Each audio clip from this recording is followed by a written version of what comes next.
আজান দিছি, নামাজ পড়াইছি, নামাজ পড়ে বাড়াই আমি ভ্যান পাই নাই। আমি এই যে প্রতিবন্ধী একাই 6 জন লোক খাওয়াই এক ভ্যানে পর ভাই। কোন একটা ভ্যান কিনতে হবে, এই আমি প্রতিবন্ধী মানুষ। মাগরিবের রক্তের সময় চুরি করে নিয়ে গেছে ভ্যানটা। ওর ভ্যানটা হলেও মানে একটু চলে ফিরে বেড়াতে পারে, বাড়িতে মসজিদে এসে আজান দিতে পারে না, ভ্যান না হলে পারে। কোনো এক দুষ্কৃতিকারী চোর ওর ভ্যানটা নিয়ে যায়। যুব সমাজও চেষ্টা করতেছি পাশে দাঁড়ানোর, সেটা ব্যয় বহন করা আসলে এটা দুঃসাধ্য, কষ্টকর।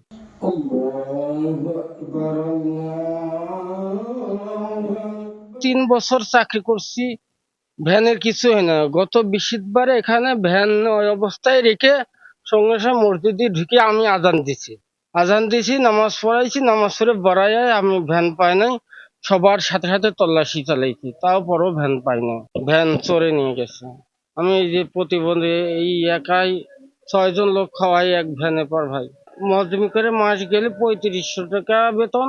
ভ্যান চালায়া দিন 200, 300, 500 এরম মালে ওই দিনই টাকা দিনই খরচ হয়ে যায়। দৈনিক আমার চাউল কিনে খাওয়া লাগে। কোন একটা ভ্যান কিনতে হবে, এই আমি প্রতিবন্ধী মানুষ।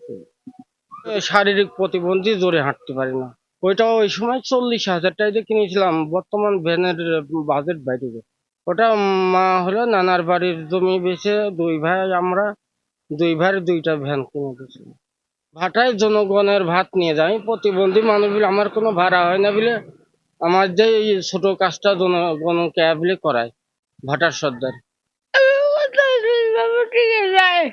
ও মাসি যাচ্ছে, মাসি চাই যাচ্ছে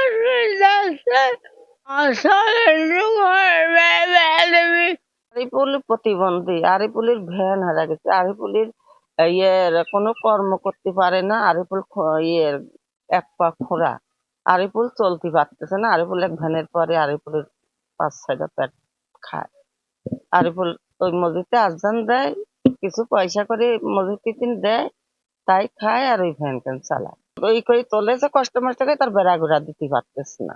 আছে নিরুপায়, তার একদমই নিরুপায়, গরিব মানুষ, প্রতিবন্ধী। হ্যাঁ, মানে মরজমি করে আমার মসজিদের থেকে।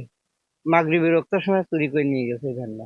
এখন ওর ভ্যানটা হলে ভালো হয় আর কি। হ্যাঁ, আমরা দেশের লোকও একটু সহযোগিতা করতেছি। হ্যাঁ, মোটামুটি ওর ভ্যানটা হলেও মানে একটু চলে ফিরে বেড়াতে পারে, বাড়িতে মসজিদে এসে আজান দিতে পারে না, ভ্যান না হলে পারে।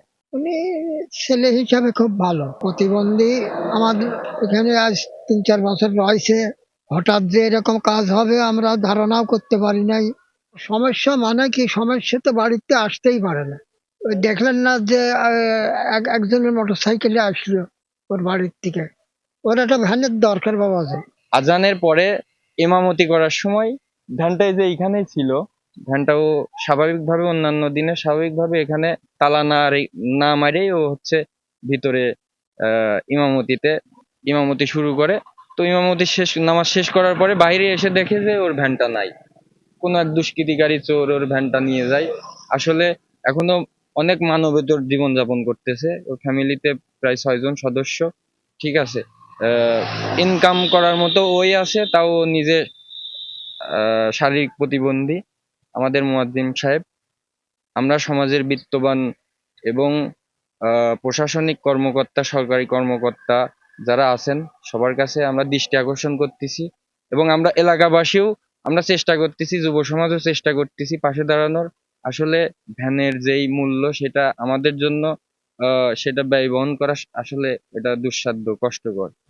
আপনারা একটু আমাদের মুয়াজ্জিম সাহেব আরিফুল ইসলাম আরিফের পাশে দাঁড়াবেন, সহযোগিতা করবেন।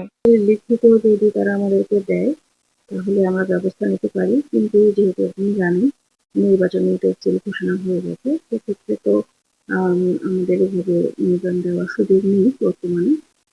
এরপরেও আপনারা আবেদন, তারা যদি আবেদন দিয়ে রাখে আমরা চেষ্টা করব।